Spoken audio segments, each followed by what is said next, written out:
Again, they are not subtle, they're killers. They're the absolute worst of humanity. It's a pretty powerful piece of hyperbole there now.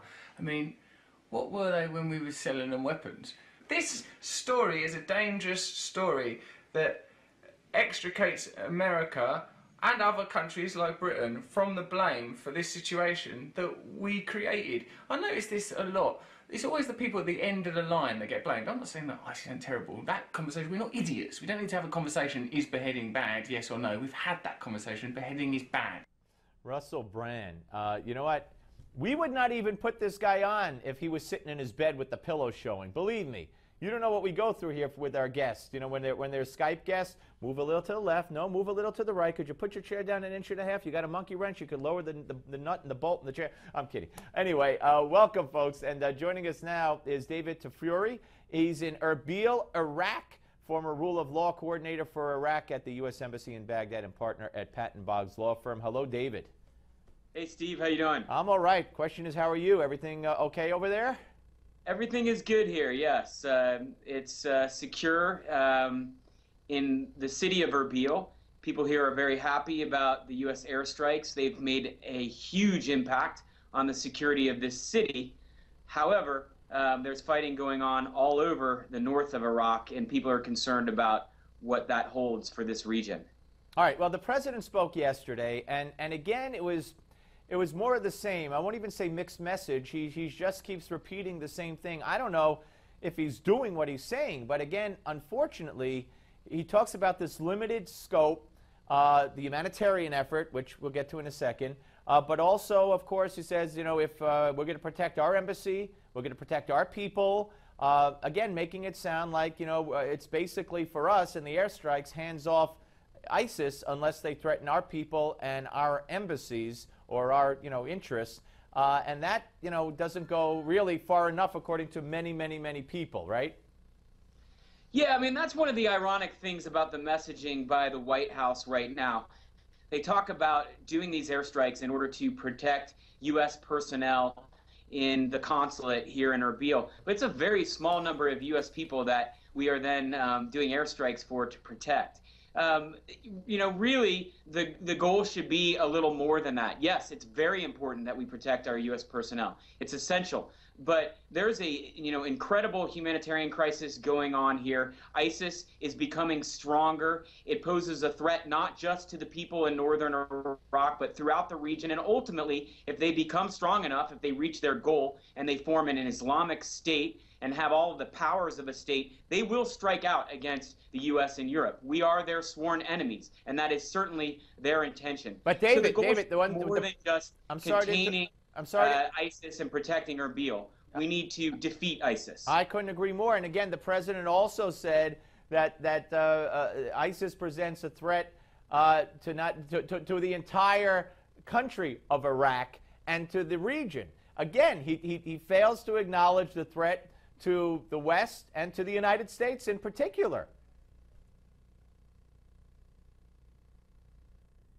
I don't know if we lost David. We might have lost David. We'll try to get him right back.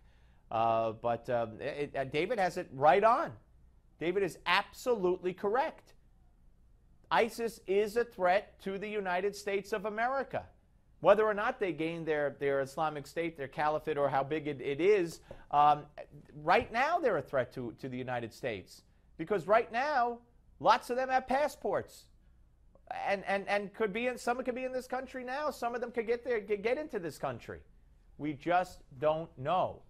So it's incumbent upon us to treat ISIS for the threat that they are to the United States of America, and not just look at it as, and you know, we went over this yesterday, verbatim almost what the president said. And he talked about it, ISIS being a threat to not only a part of Iraq, but to the entire country of Iraq. And that's, but it goes way, way, way beyond that. Way beyond that. Now, of course, David Tafuri is in Erbil, and we're trying to reconnect with him. I don't know if we're going to be able to do it, but we will continue. We got about 5 minutes left in this segment, and we will try to do it. Now, of course, the president also talked about the success the Kurds and others had with the Mosul Dam. The Iraqi forces are regaining control of the Mosul Dam. And that's very, very important. He said U.S. airstrikes played a part in that, and that's good. That's very good. But we still have the Kurds. Besides the Mosul Dam, we still have the Kurds in need of weapons, heavy weapons, because unfortunately, as you probably know, ISIS has lots of U.S. weapons that the Iraqi army deserted and left when they ran, and they did run. So it's a very, very dire situation. And the humanitarian effort, the president referred specifically to the mountain and the people and how that's been successful. Let me tell you something. This is still going on.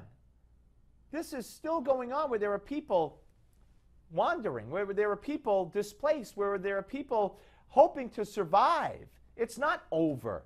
And the killing of Christians, the beheading of Christians, the forced conversion of Christians, and other minorities within Iraq is not over. It's not over by a long shot. And let me tell you something.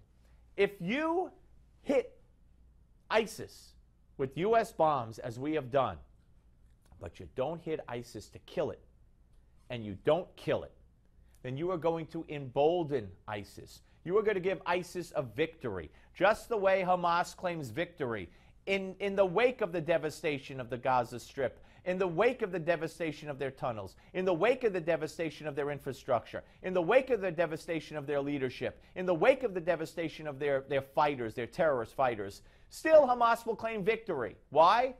Because big, bad, mighty, great junior Satan Israel bombed us, and we're still here. Well, if you let that happen to ISIS, you're going to grant them a claim of victory, okay? And in fact, you're going to enable them to live to fight another day. All right, David, I just gave a whole speech on Obama and why we need to do much, much more. Let's talk about, though, what Obama said about the dam in Mosul. Is that secure now? Has that been secured by the Iraqis and the Kurds and out of the hands of ISIS?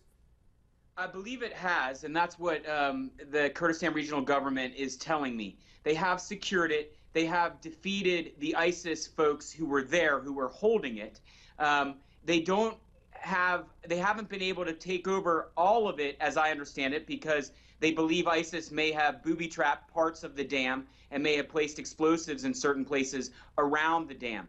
But the key point is that they do now control it. This was a very substantial success for the Peshmerga forces in conjunction and cooperation with the U.S. forces, and as I understand it, also an Iraqi army brigade. So it was a joint effort. It's been successful. It's very important because, as you know, the dam posed a substantial, catastrophic threat to the entire area, because if it had been blown up by ISIS, it would have caused flooding, which would have caused thousands of deaths. So this is a big success, and it's something that people were really worried about and feel very excited about. And as far as the two things left, the weapon need of the Kurds to defend themselves from future attack, that has not been met yet, has it? That has not been met. So far, the U.S. has committed to providing some weapons. My understanding is they've only provided light arms so far.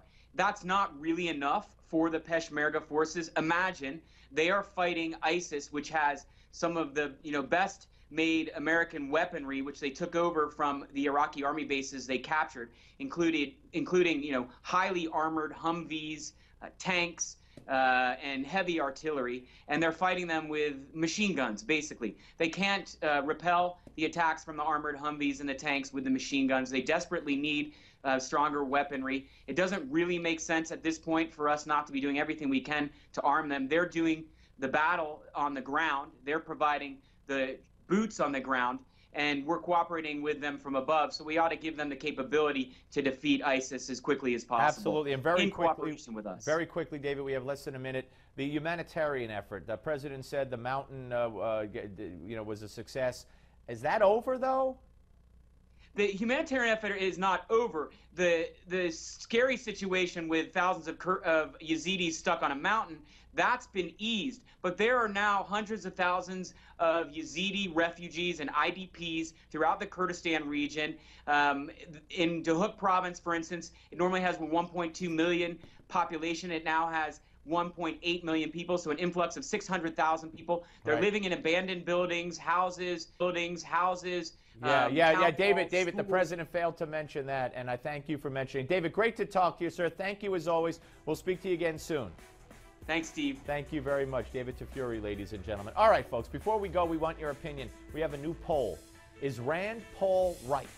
Police are over-militarized, and that many other cities are too. Go to newsmax.com/polls and vote. Up next, give me 5.